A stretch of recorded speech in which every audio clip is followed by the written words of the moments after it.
Bonjour à toutes et à tous, je voulais faire un short mais ça ne loge pas dans le cadre, ma petite installation.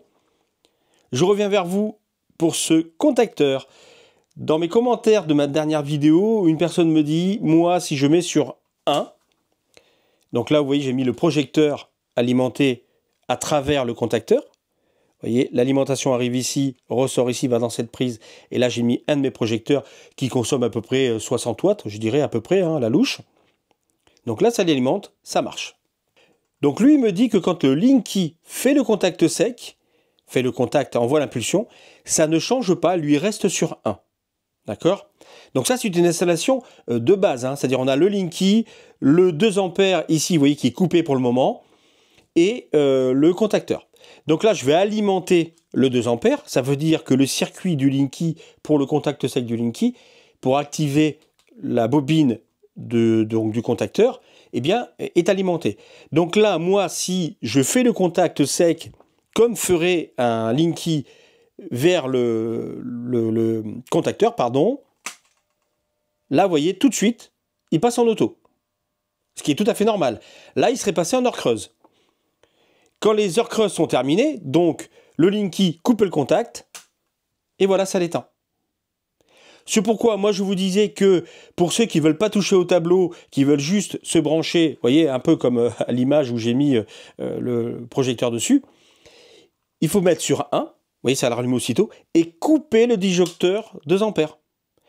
Le fait de faire ça, le Linky peut envoyer l'impulsion, il se passe plus rien. Voilà, donc ça c'est une installation de base, standard, comme on peut retrouver chez Monsieur Tout-le-Monde.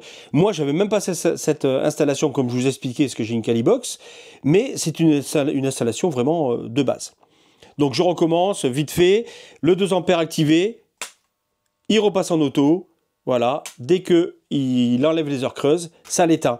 Donc, moi, c'est un Eiger, de la marque Eiger, donc j'ai demandé à un ami donc qu'il fasse le test chez lui, il a un Schneider et ça fait exactement la même chose. Donc a priori il y a des contacteurs qui ne le font pas, c'est-à-dire que si on est sur 1 et même si le Linky envoie l'impulsion, donc met le circuit, donc eh ben ça ne couperait pas, il resterait sur 1. Moi vous voyez, c'est pas le cas.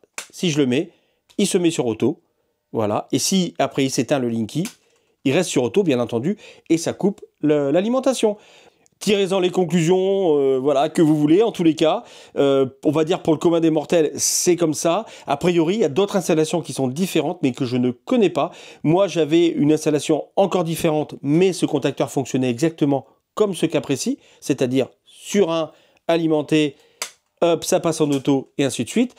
Donc voilà, moi, je ne peux pas vous en dire plus. Ce que je peux vous dire, c'est que si vous avez un contacteur standard de base avec le 2 ampères, le Linky qui fait le circuit et la source qui passe à travers, c'est comme ça que ça marche. Voilà, moi je vous dis à très bientôt.